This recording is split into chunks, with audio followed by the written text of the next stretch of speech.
I'm Angela Natividad. I'm the co-founder and chair of Hurrah Group, which is an esports communications group that we started about 6 years ago in Paris, France. And I'm here with Kai Mathey, the head of partnerships at Anbox, and Collette Gangemi, who is VP Consumer Products and Merchandising at Anbox. Obviously, these are just titles. So I leave it up to you both to describe in better terms what you do and also how you got into esports and your relationship to mentorship right now, whether you're being mentored or menteed. You want to go first? Yeah, Collette. Collette, why don't you start? Okay, so my name's Collette Gangemi. I'm the head of consumer products at Anbox. I really came from traditional athletic and traditional sports. Consumer products is the department that makes all merchandise and tangible assets, jerseys, and everything for teams or organizations. And really, I came from traditional sports and worked for Adidas and Converse and DC Shoes on skateboarding.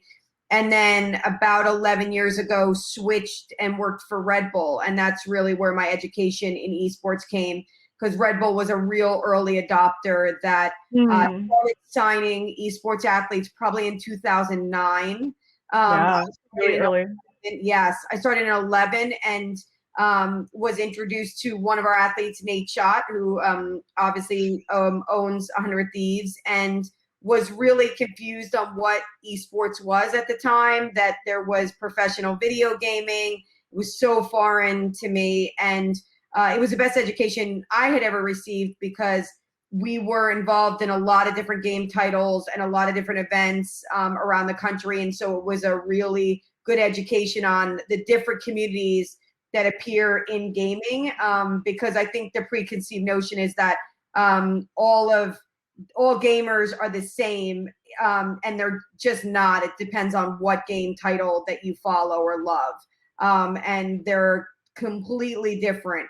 So that was a great education I got out of Red Bull, and then ended up at Anbox almost 3 years ago. In May, it'll be 3 years, and really loved working on NYXL, and now we have NYSL, which is the New York Subliners, and a Call of Duty team, and then we also have the New York Anbox, which is a Valorant team. All different consumer bases, very, very different overall, and it's super fun. And I'm very thankful Kai came to the organization 2 years ago. I will say this.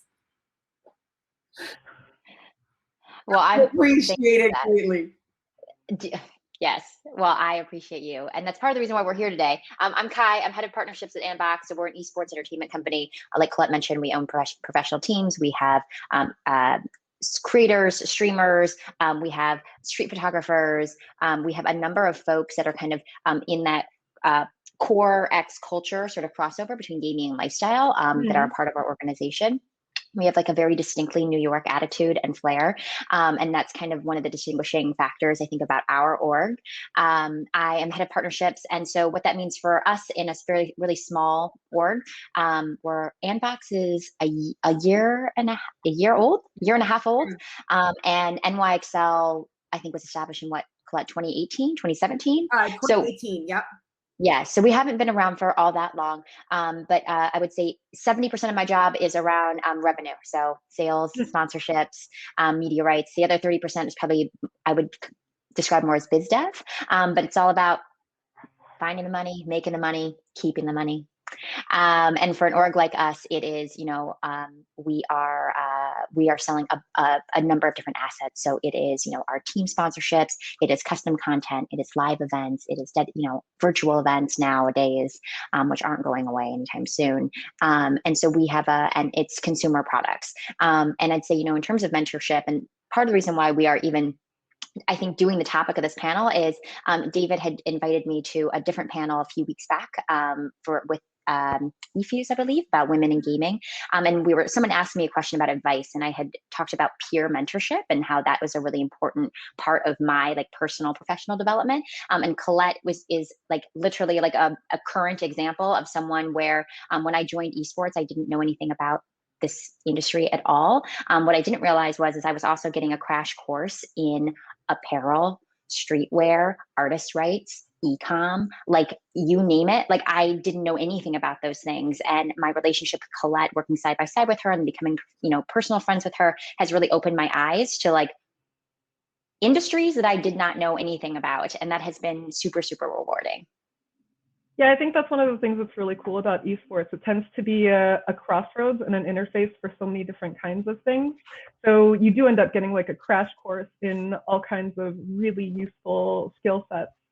So I think to leap off this mentorship topic, I think that people are generally positive about the need for mentorship, but the concept itself is pretty vague. It's not like there's a form that you can register for when you meet somebody that you like.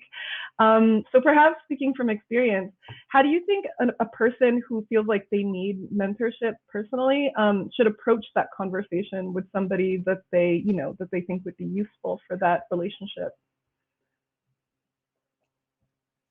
Oh, I'll just say something because I just recently listened to an interview with the amazing American filmmaker Nancy Meyers, and she actually said, somebody asked her about mentors, and she actually said that most of her mentors she had never met before, and it's because they are filmmakers. They are other people's movies who she's admired, she's learned from. And I think that really resonated for me because I think we have a very like singular and narrow version of what a mentor is. And we were just talking about this with Sharon offline, which is like, there's some sort of like very large chasm in terms of age or experience or like lifestyle or whatever it is. And then it's like, kind of an elder statesperson and a young ingenue and whatever that is. And like that really hasn't been my experience for mentorship.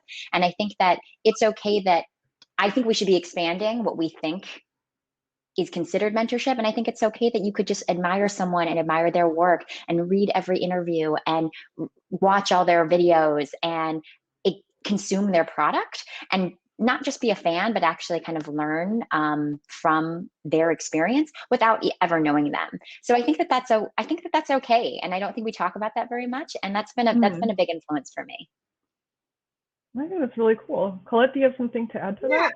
I would agree with Kai. I think also something we don't talk about in mentorship is the mistakes that I have made in your career that you hope that someone else does not make, right? Like we always talk about the education, to Kai's point, and and the experience and everything else. And to me, a big part of mentorship is like, what can I learn from you that maybe a mistake you made throughout a long-standing career that I can learn and then basically, try not to make that same mistake or adjust the way that I did something. And I think it's something we don't talk about, right? Because there's this halo effect that all mentors are like, they're like,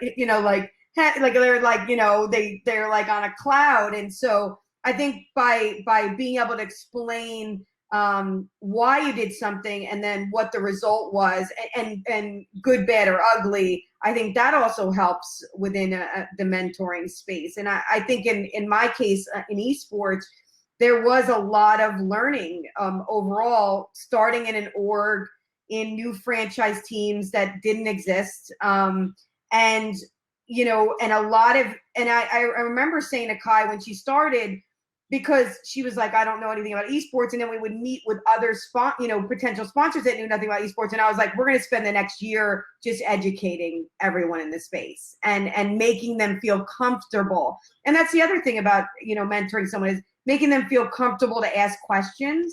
And I think the best mentors are the ones that have, that there's no judgment there, right? That there's no dumb questions overall. Because when you're starting out, it's like, how are you supposed, if you feel scared to ask questions or feel insecure, you're not going to get the best results out of a mentorship. So I think that's one thing that we always bantered together on, is that she really has like the sales and partnership, which I always respected and loved, how to close a deal. And more, mine was it's like loose education in various games, and it really melded well together. Kai is very, very good with much younger generations and really mentoring them. I need to say this because it's so true. and mentoring them and how their career paths will go, and even placing them in maybe roles that weren't their original role. So I always felt that was something I got from Kai on the opposite side that was really helpful for me as well. Yeah, I'm really glad that you're both touching upon this notion of just demystifying the mentor and this idea that peers can be great mentors as well, because you're kind of on a similar trajectory. You have this sensation of kind of being in partnership with somebody who shares the same stakes that you do, which leads me to a couple of my next questions. They kind of seem related, so I'll let you tackle them both. To start with, is there anything that women should know about mentorship in the esports space specifically, like does gender matter, for example? And another thing that I wanted to find out, and again, like it seems like this is related, but I don't know, maybe we should keep these two questions separate. I don't know. But do you think that mentors have a responsibility? Interesting. I feel like those are two separate questions. Okay, fair. I have to think about the second one. Okay. The first one, sorry, remind me what the first question was, because I had it in my brain, but now I've immediately forgotten. Is there anything that women should know about mentorship in esports specifically? Like, and particularly, do you think that, for example, you know, because we've talked a lot about age and demystifying age, do you think that gender matters? Like for a sector which is like, I think it's 5% of business people are women in esports? Yeah. To make our problem is a bit particular. Yes, it does. Well, here's what I will say to anyone listening, and I said this in the last talk, which is if you're a woman and you are, doesn't matter what age, but you are interested in advancing your career in esports, breaking out into esports, starting a career, whatever that is, you need to make yourself visible and you need to reach out to people, because I am telling you right now that I am being reached out to by men every single day on LinkedIn. Every single day, someone, and I welcome it. I welcome all of it. I love meeting new people, and I love talking to new people, and you know, career development. And it's independent of what someone's gender is. But I will say that the men are reaching out all the time. I get LinkedIn requests all the time and coffee requests constantly, and just like to connect and hear about my experience. And fewer than 5%, I would say closer to 1% of the inquiries I get are from women. So like that matters. And you know, when we hire people that are from our networks. And when our networks look and feel and sound just like us, like it perpetuates this entire circle. And so you do need to make yourself visible. It's not going to just happen for you without you pushing a little bit. And I agree with Kai. I don't think it's gender related. I think it's literally like, do you meld with someone else? Do your personalities mesh, right? Are your styles the same? And so to me, it's never gender. I mean, some of my best mentors were male because I came from athletic. I love you know, being approached by other women to mentor or educate, but I love, like Kai, it doesn't, to me, it's irrelevant. It's like it is my job at my age, and I'm not going to age myself. I'm still 25, just so the whole perpetually. Maybe at home. No, I mean, is that it is my job to help next generations succeed, right? And if they want to be in this industry, it is. I truly believe this. And the reason why I went in this was because there was no great apparel and in the industry. And I felt it was a personal goal to make sure that people that loved esports and fans of esports and fans of gaming had great quality, stylish apparel that didn't exist in the industry. And I say this all the time, is that my goal in this position is to like pass this on to future generations and to make sure that no gender feels uncomfortable in an industry. And I started in the sneaker industry when there were, again, just like esports, there was probably 5% women in the industry. So I've you know, and people ask like, what do you do? I'm like, I have to think like an 18-year-old every day. And it is completely true. So how do you think like an 18-year-old? You spend a lot of time with 18-year-olds, which I do. And that means mentoring on the other side. They mentor me. Yeah. Like what's hot and trendy and what they like and whatever. It's like, it goes both ways. The educating goes on both ways. I couldn't do my job without them. So I love it on both sides. I really like this idea of understanding that mentorship is actually something that goes both ways. Because I think it's more of a classical idea to think to always assume that mentorship has a particular power dynamic. On the other hand, it is true that when you have expertise in a certain arena, there is always going to be a power dynamic involved.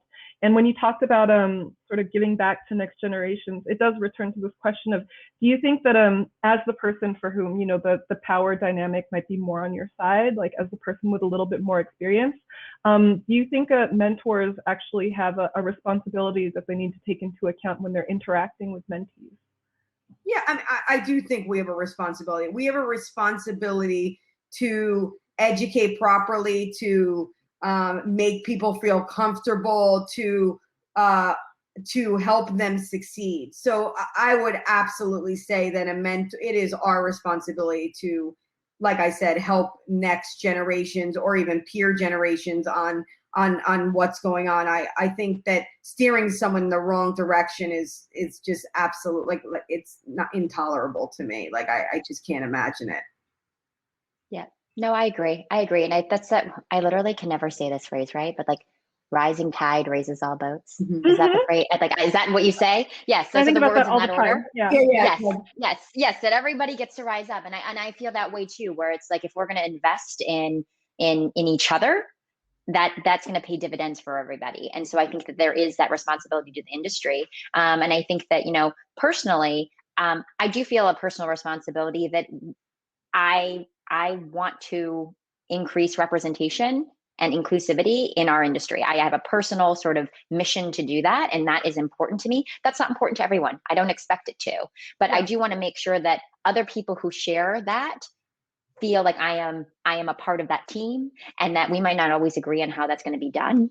And I'm learning that, and there's so much intersectionality and feminism and different generations, and like, it's fascinating to see that through the gaming lens, and I'm experiencing it every day, and I welcome the challenge, but I very much feel like we have a responsibility to each other. Yeah, and it also seems to me that, you know, the more that you talk about it, the more it also feels like mentorship is a particular type of skill set. Like maybe it's one that you learn over the progression of the relationship, but it is a skill set, I think, like any particular kind of human interaction. So I wanted to ask a question that I don't think gets discussed very often. From a mentee perspective, what should you do when you feel like the mentor relationship is kind of derailing or not going in a great direction, or even worse, if you feel like the mentor has overstepped, which is something that quite often happens when there's a power dynamic involved?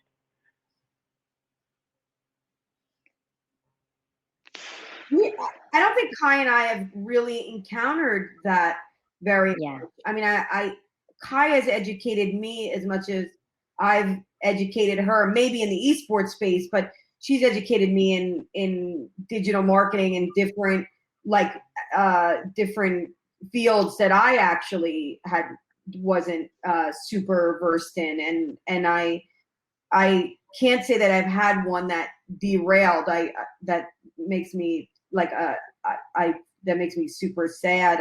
I don't know, unless the power dynamic got super like aggressive. I just don't know how that would necessarily happen. Yeah, that hasn't been something that I personally have experienced. I also think that I think people because of this like very traditional box that we put mentor mentee like relationship in, I think there is a lot of pressure put on mentors or people who have been deemed mentors. And the reality is like, Collette's very busy. I'm very busy. We're all very, very busy. And there's not, you know, I'm also a mom of two young children. I don't have infinite time in the world, like nobody does, right? And so I think that sometimes we need to change our expectations around what a relationship looks like. And I think I said this at the top, which is like, a mentorship isn't always like one-on-one coffee time or one-on-one like a monthly dinner with someone. Mentorship could also take the form of like we exchange emails every few months. I know what that person's doing. I follow them on LinkedIn. I read all their articles. I interact with their social posts. Like, I think that there are a lot of ways in which that relationship can bloom and blossom. And I think that sometimes, I haven't had that experience, but I would hazard a guess that sometimes when relationships maybe are tending to fizzle or whatever, it's because there isn't enough back and forth, or there aren't enough different ways to grow the relationship. And I think that we have a personal responsibility to like also like not too much put too much pressure on them. Mm-hmm. Okay. Yeah. All right. So how have you personally benefited from mentorship? I know that we've talked around this a little bit, but is there anything sort of like explicit that you feel like you want to say about your mentorship experience? I mean, I think for Kai started at a very, very good time at the organization. And I'm saying this because my department was going through an interesting transition. And to Kai's point, I had a lot of time to spend and go to meetings and help and be around. And that, I think, helped fast track the mentor relationship. And we just got really, really lucky. And to Kai's point, there isn't an infinite amount of time, and trying to figure out like what makes sense and manage that time where it makes sense, and that both people are getting something out of it is pretty imperative. Yeah. Like, I can't always reach Collette. Like, she is very, very busy, but I read every single interview she does, and she is in the press all the time. And then I take the nuggets that she is saying, like philosophically about like the larger industry, and then also specifically about the choices she's making for our brand and the line she's making. And I internalize those things. And then I say them, I parrot them in my sales meetings. So it's not as if Colette's constantly like, well, Kai, like, let's go over these topics today. It's like, no, I have access to her, luckily, through a lot of different ways. But I'm mining it constantly. Yeah, it kind of seems like what you're both saying, and I do think that this is important for any kind of relationship, is that when you end up, it sounds so negative, in a mentor-mentee dynamic, it seems like it's pretty important to be transparent from the very beginning about what kinds of areas where you're looking for help, like what kinds of expectations you have from the relationship. And I think on the mentorship side, even if it's an exchanged responsibility, to be just really clear about boundaries, like like your level of availability and what you're really prepared to offer, not just in terms of time, but also in terms of skill set. It seems like that's been really critical to your relationship dynamic, just being mindful of those boundaries. Yeah, I also think that there is a world in which, Collette is a really good example of someone that I'm currently working with, that we have like a really lovely kind of peer mentor relationship with it. I'll say the first time this ever happened to me was in this company I used to work for. And I was in communications at the time and marketing. And my head of sales, she and I were the same level. I knew nothing about sales. I had never worked in like a sales-led organization before. And for whatever reason, I was fascinated by what she did. And it wasn't so much explicit as it was, I showed genuine interest in what she was doing. She showed genuine openness to include me. And it's not as if it was so explicit in like the exchange of the relationship, but like I would constantly ask her questions, and she enjoyed being asked questions about what she was doing. And then she would invite me along to her sales meetings. And then I would get to experience, I get to hear her pitch. I get to see her sales materials. And then all of a sudden that grows to like problem solving together. And now we are co-pitching ideas, and we're coming up with new marketing materials. And like, that's how the relationship grows. And so I think that a lot of it, looking for places where you have a natural affinity, or that somebody is doing another job in your organization that you were like, oh, that's really cool that they do that. Like, you'd be surprised by how like nice it is to have someone show interest in what you do. I completely agree with Kai. I think, and what I think is funny about Kai saying this is that like she can sell water to a drowning man. I need to tell the whole group. The fact that she, I'm saying that, but like she showed an appreciation for the sales aspect in a past role and then became an unbelievable sales lead. And so I think it's a collaborative effort, and to Kai's point, into having a real interest in another field, and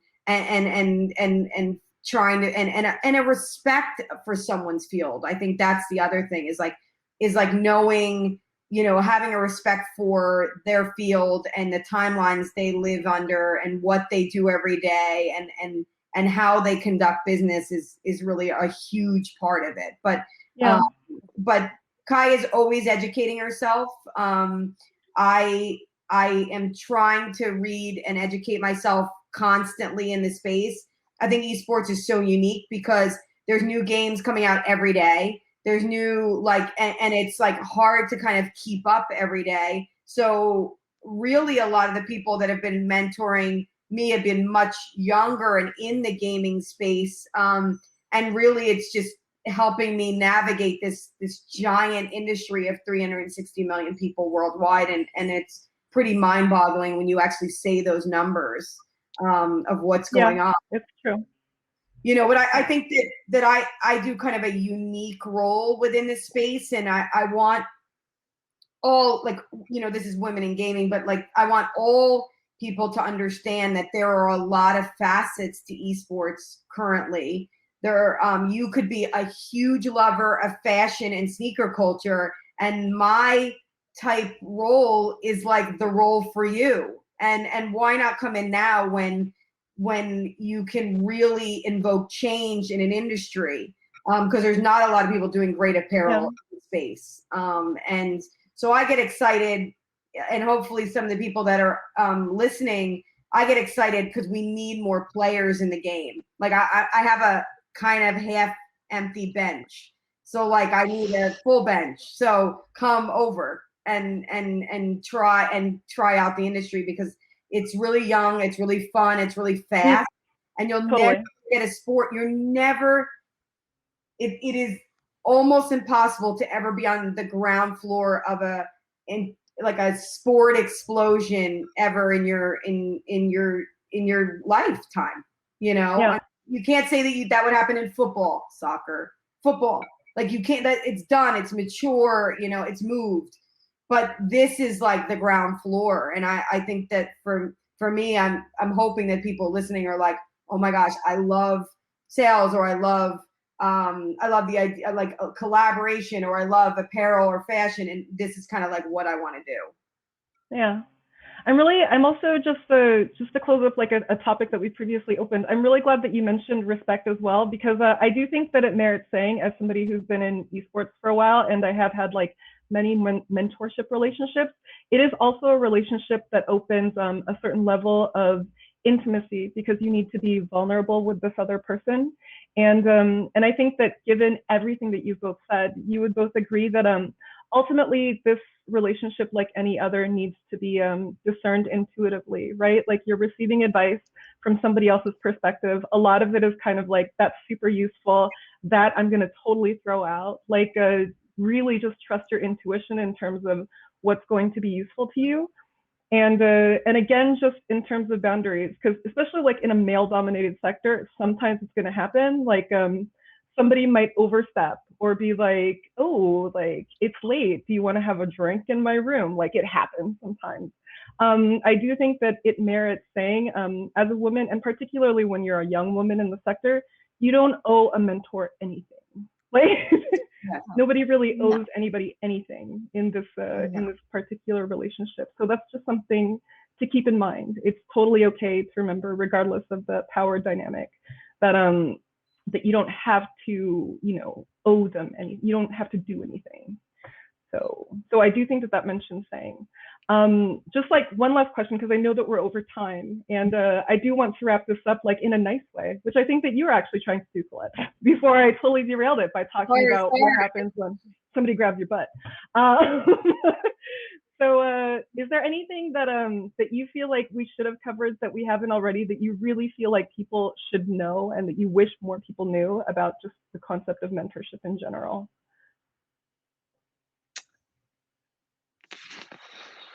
I don't think anything beyond what I was saying before about like it's okay that you don't know your mentors.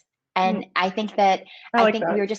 we were saying on this pre-call around there is, if you only subscribe to this idea that there are like a very small subset of like experts and like elder states people that you can talk to as a mentor, then it means there's a lot of competition for those people because there's fewer people at the top. Definitely. And I think that makes it feel like a zero-sum game. And I feel like I get, I think there's this like hustle and grind culture of like, send the most amazing cold email and put this in the subject line and like tell them exactly what you have to offer. And it's like, that sounds, pardon my French, fucking exhausting. And I think that sometimes you can just get some of the benefits of what their experience is by just like watching their attending panels like this one, watching their interviews. Like, I don't know, we have access to so much information. Like, it's cool that you don't even know that person that personally. I think that is totally okay and actually encouraged. And I think that it also means that there's less gatekeeping. And it means that information is out there. Like, just look for it and own it. And it doesn't have to, you don't need like the check mark next to you for it. Like, you can be in that relationship secretly in your mind and still benefit. Agree with Kai. I think that you can have like 15 mentors because each one that you don't know is offering a little snippet that benefits your career path. And so if you base it on someone you know and meet and chat with every day, you're never going to have this wide net. And everyone does things differently and everyone has a different sense of expertise. So I love that Kai mentioned you don't have to know every single person. I would cast the net where you're taking really valuable information from a wide variety of people. I like that idea of cross-pollination. That's really great. I wanted to say thank you for taking the time today and sharing your wisdom and your experiences. And also thank you to everybody who attended. Thank you. And Angela, thank you. Thank you. Oh, okay. thank you.